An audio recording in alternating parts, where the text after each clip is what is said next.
Short kurti পরে এসেছে, short kurti পরে নিজেকে কি ভাবছিস অনেক স্মার্ট লাগছে?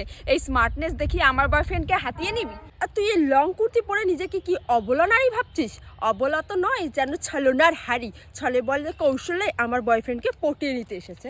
মুখ সামলে কথা বলবি। ওর বয়ফ্রেন্ডকে পটানোর জন্য নাকি আমি লং কুর্তি পরে এসেছি। আসলে আমি তো ওর বয়ফ্রেন্ডকে পটানোর জন্যই লং কুর্তিটা পরে এসেছি, কিন্তু ওকে বুঝতে দেওয়া যাবে না। যদি তোমার মনে নাহি থাকে কোনো ছলনা, তাহলে তুমি ওদিকে মুখ কেন ঘুরালে ললনা? আমার কথা ছাড়ো, তুমি কেন শর্ট কুর্তি পরে এসেছো সেটা আগে বলো না। মনে ধরিয়াছে যাহাই, পড়িয়া এসেছি তাহাই।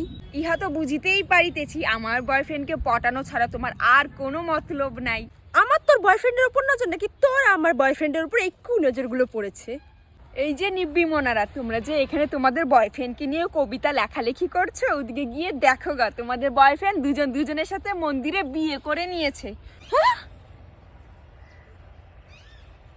আমরা কাকে বিয়ে করব জানি না, আমি খুঁজতে গেলাম, আমিও যাবো তারা।